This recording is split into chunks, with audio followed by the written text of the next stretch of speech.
Ah, genset, bukan genset itu diputar-putar begini ya. Ya. Apa kata peneliti dari Korea? Dia katakan apa? Generasi genset dia sebut dengan generasi stroberi. Nampak dari luar cantik, nampak dari luar bagus, tapi dalamnya kecut. Gampang menyerah. Sedikit-sedikit galau. Sedikit-sedikit cemas. Itulah generasi genset sekarang. Maka pulang kau dari iktikaf ini, kuatkan fisikmu, kuatkan imanmu, berdoa kau, ya Allah, panjangkan umurku supaya saya bisa mempertahankan imanku, kepanjangkan umurku supaya saya bisa menjadi rahmatan lil alamin. Nah, ini perlu juga saya kasih tahu. Kenapa itu tadi kalau setiap salat tahajud antara 2 rakaat itu agak lama baru naik lagi orang. Itu kita kasih kesempatan berdoa. Ya, nah, jadi dari itu supaya berdoa. Nah, kurang lebih 5 menit minta maki kepada Allah. Doa. Supaya ringkas bilang saja begini doa. Ya Allah, saya minta mohon kepadamu seperti yang pernah dimohonkan oleh Rasulullah Muhammad SAW. Ya Allah, saya menghindar kepadamu seperti yang pernah dihindari oleh Rasulullah Muhammad SAW. Kalau saya doaku ringkas, ya Allah berikan saya keberuntungan hidup. Itu yang saya doakan. Ya Allah berikan saya keberuntungan hidup. Apa yang disebut keberuntungan hidup? Ada tabrakan, beruntung tidak ada di situ.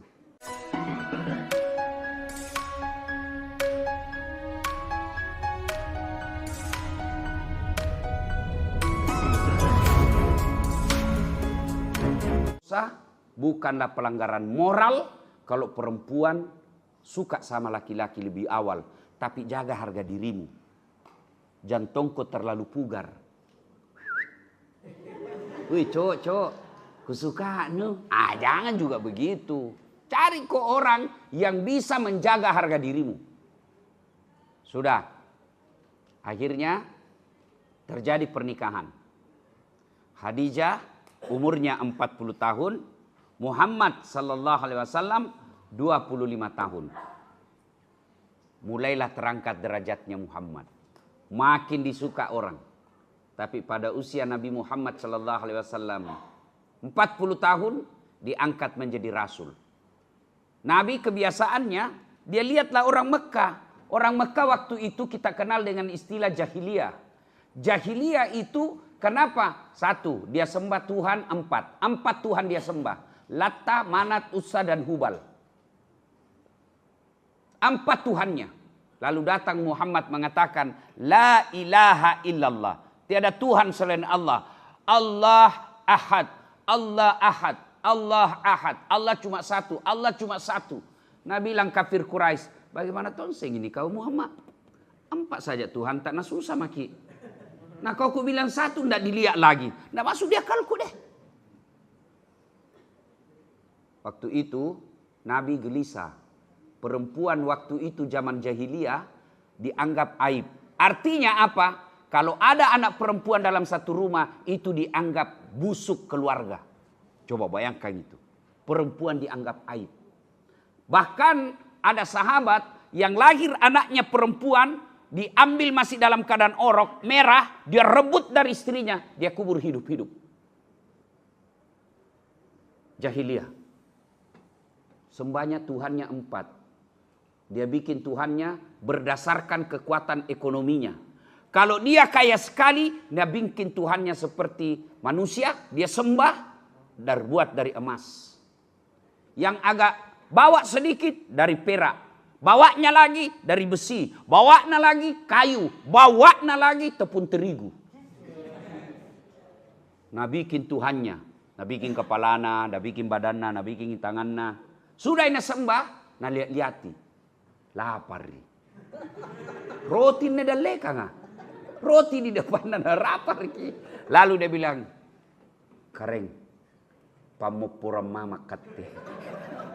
Ya, dia bilang, Tuhan maafkan saya. Sudah mau kuku sembah. Saling pengertian ki. Cipur kak. Nah ambil Tuhannya pak. Nah ambil tangannya, dia makan.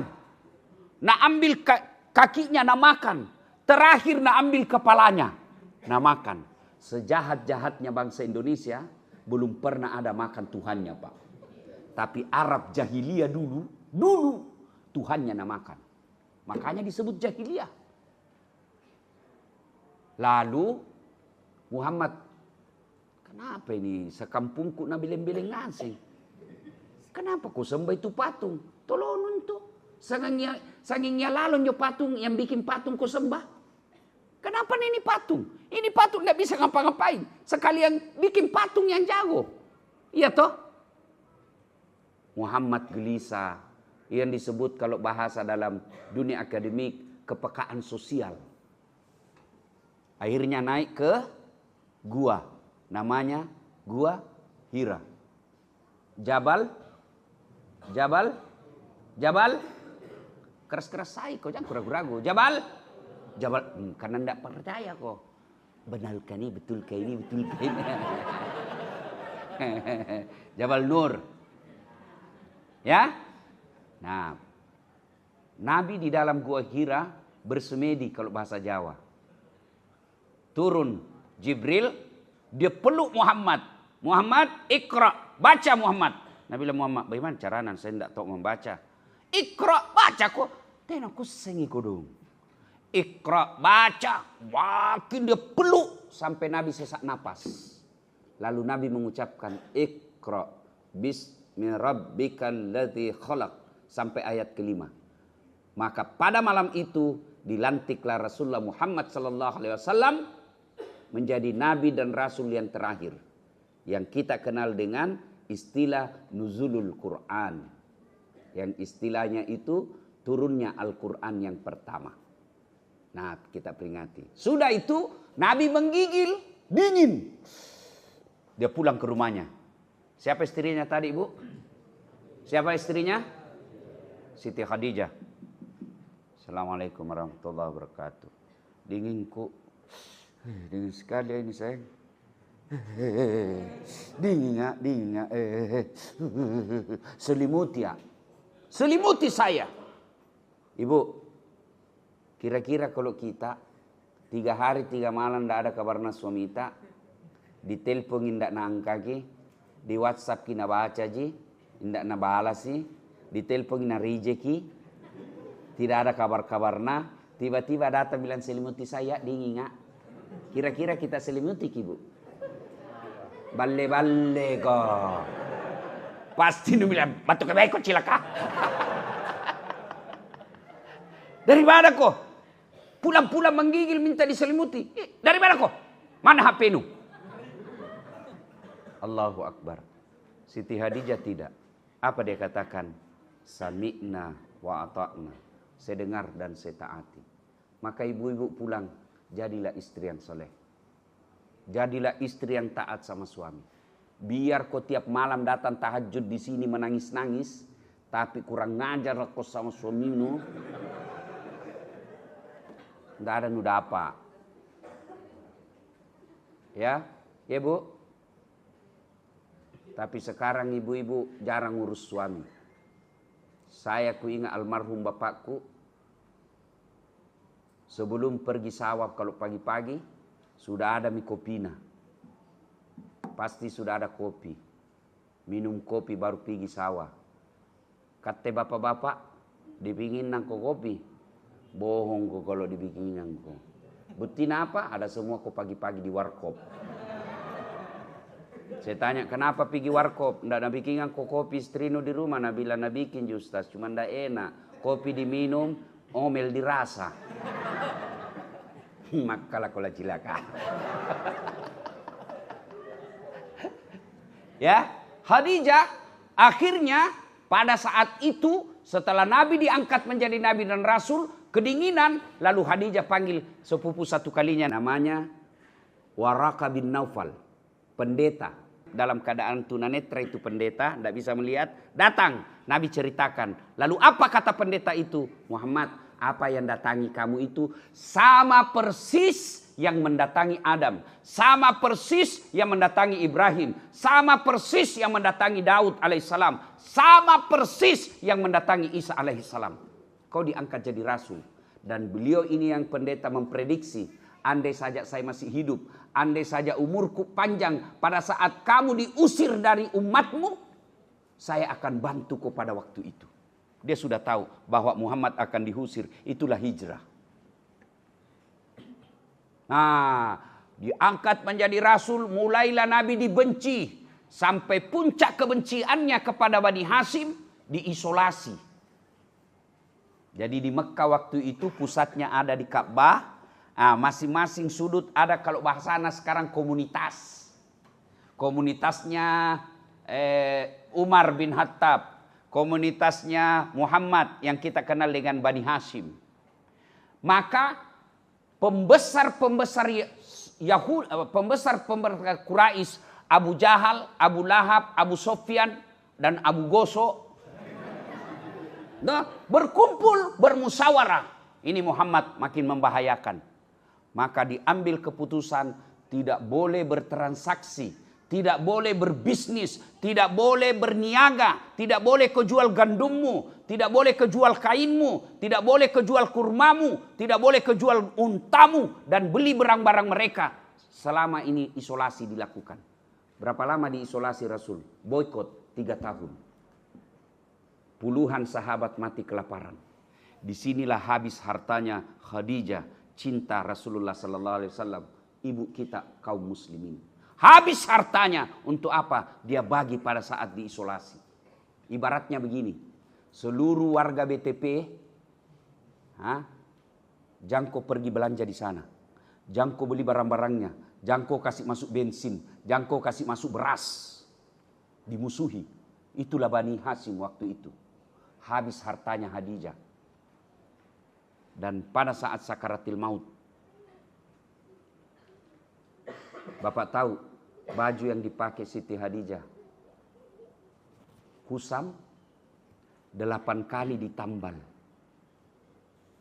Bayangkan adik-adik, orang terkayanya tadi Mekah, habis hartanya, bajunya yang dia pakai menghadapi sakaratil maut, baju tua 8 kali tambal, 7 kali ditambal masih pakai tahu jako tambal toh? Tahu tambal toh? 7 kali ditambal pakai kain, terakhirnya dia pakai tambal kasihan daun kurma. Lalu dia panggil anaknya Fatimah, sini kau dulu nak, pergi saya kau kasih tahu bapakmu, rasa-rasaan ini mau mati. Pergi kau kasih tahu bapakmu, mintakan kak kasihan itu serbannya yang selalu dipakai menerima wahyu, minta kakkan kasihan bapakmu itu serban, tolong saya mau pakai menjadi kain kafan. Mudah-mudahan kain kafanku itu melindungi dari serbannya bapakmu yang selalu dia pakai terima wahyu. Mudah-mudahan setelah dibungkus jadi kain kafan, Allah menjauhkan saya dari asap kubur. Apa kata Fatimah? Mak, kenapa saya kita suruh? Kita mau minta langsung sama bapakku. Coba bayangkan. Dengar ibu, apa jawaban Khadijah? Malu kak nak. Malu kak. Bayangkan. Habis hartanya untuk membantu suaminya, minta serban, malu. Saya yakin tidak ada misteri seperti ini sekarang. Jangan karena minta nak curi pak. Karena rumahnya Nabi itu kecil. Kalau bapak punya rezeki, suatu ketika pergi ke Madinah, itu ada museum. Di situ digambarkan rumahnya Rasulullah. Kecil rumahnya Rasulullah. Itu Rasulullah kalau berdiri dalam rumahnya, kepalanya tersangkut di langit-langit rumah. Bisa dibayangkan bagaimana besarnya itu rumah toh? Ada di sini begitu rumahnya. Semiskin-miskinnya tidak mungkin begini sempitnya rumahmu. Dan kalau beliau berjamaah dengan istrinya, yang paling suka kerjai Nabi dari istrinya yang 11, itu istri yang termuda, Aisyah. Sujui. Apa yang terjadi? Kakinya Nabi menyentuh kepalanya Aisyah. Betul sempitnya itu ruang tidurnya Nabi. Kalau Nabi bangun, kentara itu pelepah daun kurma yang melengket di pipinya. Kenapa? Tidak pakai bantal. Apa nak pakai bantal? Pelepah daun kurma. Sama kalau bapak-bapak tidur di balai-balai, bahasa Parisnya pangkak-pangkak. Tahu Jako Paris? Pare-pare dan sekitarnya. Coba kalau waktu tak kecil dulu, kalau kita tidur ya di atas pangkak-pangkak balai-balai itu yang terbuat dari kayu, bambu, tidur, pas bangun Ki, berbekas di sini. Begitu Rasulullah. Ketika Siti Khadijah wafat, karena dindingnya antara Khadijah dengan Nabi, Khadijah dalam kamar tidur, Nabi di luar. Dia dengar itu, dia dengar bahwa saya malu minta sama bapakmu nak, kamu minta. Menetes air matanya Nabi. Kama se bedeku, baik nak kasihan, habis hartanya saya pakai untuk dakwah, minta serban, malu. Dia datangi Khadijah. Wahai istriku, hanya inikah yang kamu minta dan kau malu? Habis hartamu kau bantu kak, kamu malu. Menetes air matanya Khadijah. Lalu Nabi berkata, Khadijah istriku, kenapa kau meneteskan air mata? Apa kau menyesal menikah denganku? Masa sekali kau gak? Habis hartamu tadinya sebelum saya nikahi kau kaya. Kau dihormati di Mekah. Sekarang kau dihina. Kau dipermalukan. Hartamu habis. Apa kau menyesal menikah? Apa jawaban Khadijah? Ya Rasulullah, demi ruh Allah yang menguasai ruhku, saya tidak malu. Saya cuma pikir kasihan bagaimana nanti kalau mati kak. Semasa hidupku tidak berani orang terang-terangan menghina kamu. Tidak ada yang terang-terangan bisa mendatangi kamu dan menghinamu. Karena dia segan sama saya. Bagaimana kalau mati kak nanti kasihan. Tidak ada orang lihat, tidak datangi mako itu. Bagaimana mak kalau mati mak nanti? Siapa yang bantu kamu dakwah? Ya Rasulullah, kalau besok-besok saya sudah wafat. Ini tulangku, ada yang mau beli, jual ini tulangku, kau pakai dakwah. Itulah cintanya Khadijah kepada Rasulullah. Maka wajar, itulah Khadijah. Kepedihan hidupnya, kesusahan hidupnya, cobaan hidupnya, penderitaan hidupnya, dia peluk rapi-rapi, dia tutup rapi-rapi, dia rahasiakan sendiri, dia hadapi sendiri, dia tidak publis. Setelah itu meskipun dalam penderitaan, tidak pernah dia bercerita ke orang lain. Itulah Khadijah. Apa cerita kita sekarang? Acaca.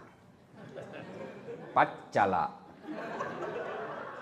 Entah nyonya pacala, pacala-cala. Oh.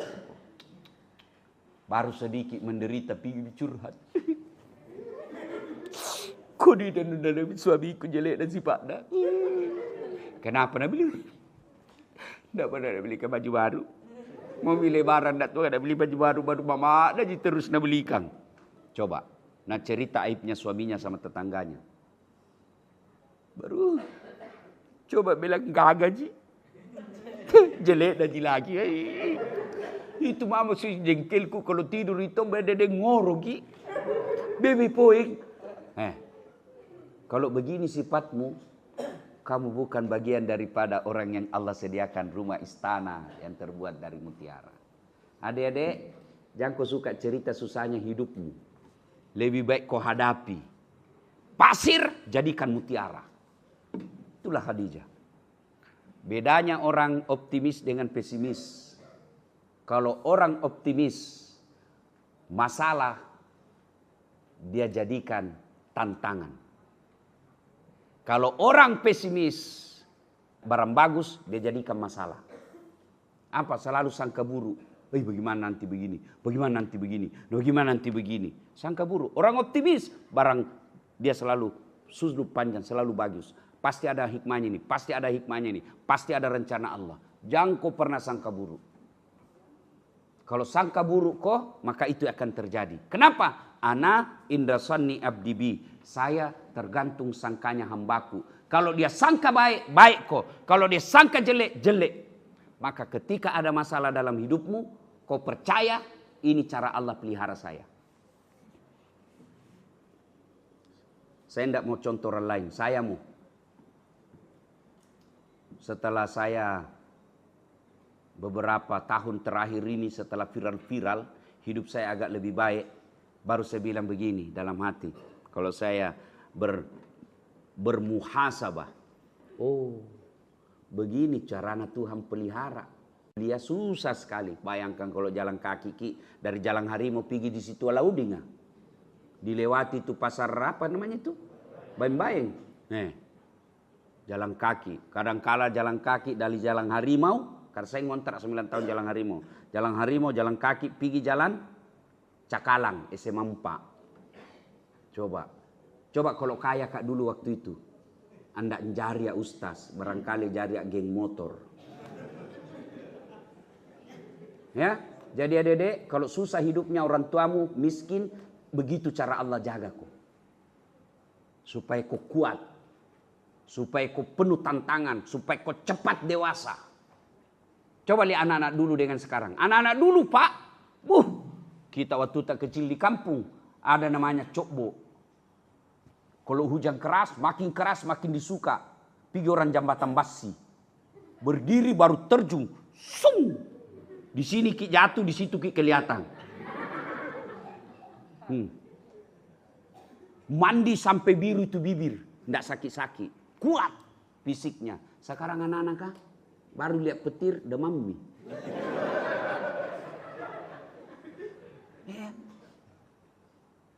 Begitu cara Allah. Waktu itu lagi saya pikir-pikir begitu cara Allah jaga saya.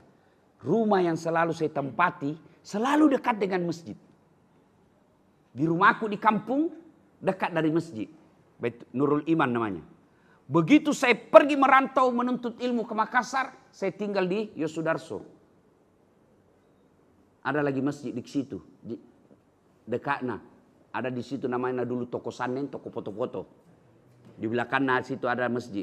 Kalau saya tidak salah, Babus Salam. Dari situ pindah ke lagi. Pindah kemana? Jalan Harimau. Ada lagi masjid. Namanya Baitul Aman. Lorong 77A. Guling-guling jak sedikit sampai mak. Wah dekat sekali. Dekat sekali. Pindah lagi. Karena tidak bisa dikontrak. Itu rumah awalnya dikontrak 500.000, naik lagi 700.000, naik lagi 900.000, naik 1,5 juta ampun mak. Tidak bisa miku bayar. Akhirnya saya pindah ke dekat Brimob, Geraha Jannah. Pernah kak di situ tinggal 1 tahun lebih. Ada lagi masjid di situ. Tidak bisa malah lagi pindah kak ke rumahnya kakak sepupu. Jalan Cemara. Dekatnya penjual cakara. Tok Dopuli. Ada lagi masjid di situ, Masjid Mukmin Muslim Pancasila. Bahkan saya pernah jadi ketua remaja masjid di situ. Pindah lagi di Tok Dopuli. Ada lagi masjid. Pindah lagi ke Hertasning. Apa lagi nama perumahanku di situ? Geraha Lestari. Tidak ada masjid. Sekali saya bikin masjid depannya. So begini rupanya cara Allah pelihara saya. Selalu kak nak kasih dekat masjid. Maka ibu-ibu kalau mau anakmu merantau pergi sekolah, carikan rumah yang dekat dari masjid. Bapak-bapak mau beli rumah, beli kok rumah yang dekat dari masjid. Cuma kita kalau pergi lihat pameran rumah, apa kita lihat? 10 menit dari mall. Mau kau pergi mall tiap hari cilaka? 5 menit dari rumah sakit. Berdoa kau tidak masuk rumah sakit, nu mati. 10 menit dari bandara. Tiap hari kau mau pergi bandara. Yang penting 10 menit dari masjid. Itu. Kalau dekat itu masjid, nampak kosnya, paling tidak dia selalu datang ke masjid. Dengar azan. Jadi itu yang disebut melihat tantangan secara positif. Jangan membuatmu menjadi generasi apa namanya ini anak sekarang Gen Z. Gen Z bukan Gen Z itu diputar-putar begini ya. Apa kata peneliti dari Korea? Dia katakan apa? Generasi Gen Z dia sebut dengan generasi strawberry. Nampak dari luar cantik, nampak dari luar bagus, tapi dalamnya kecut. Gampang menyerah. Sedikit-sedikit galau, sedikit-sedikit cemas. Itulah generasi Gen Z sekarang.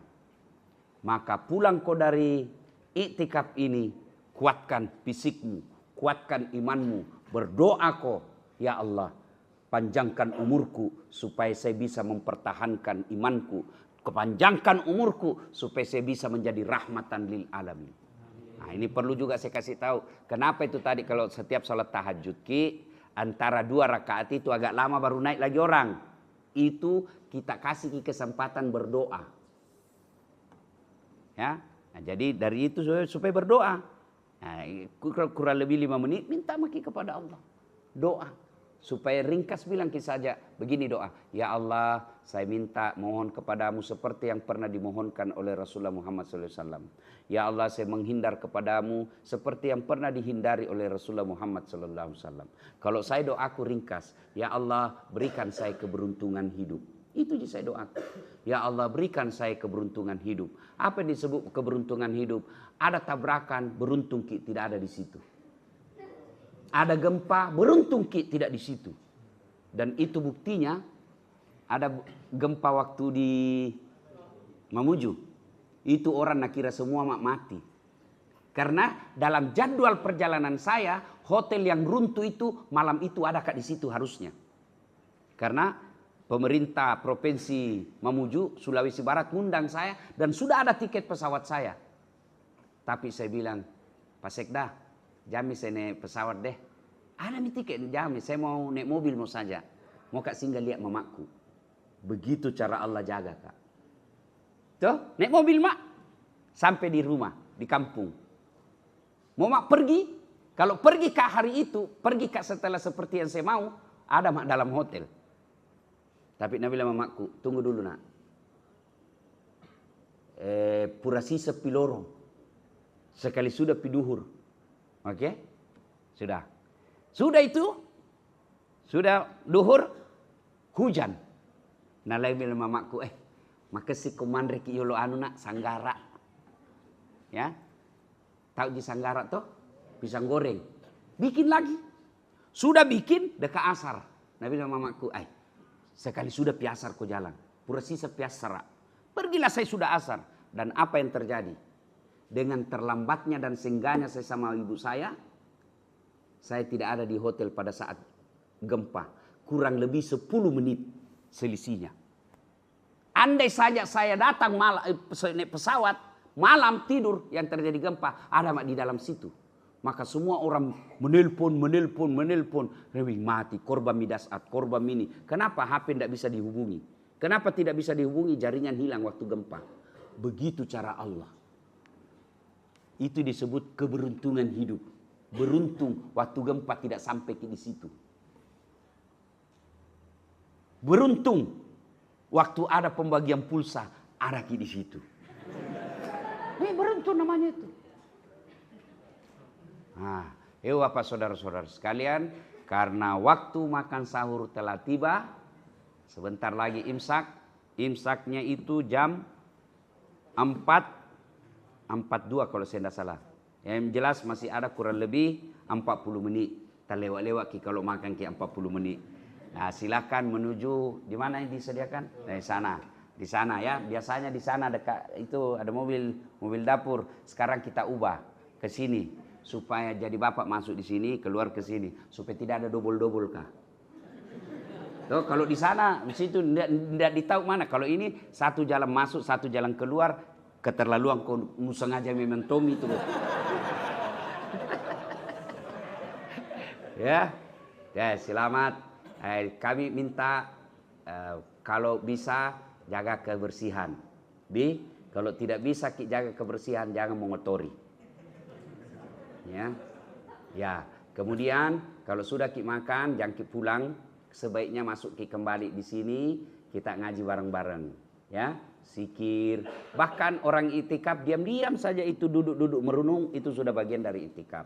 Karena Lailatul Qadar itu datangnya sampai fajar. Selamat, mudah-mudahan ada manfaat. Lebih dan kurangnya mohon dimaafkan. Assalamualaikum warahmatullahi wabarakatuh.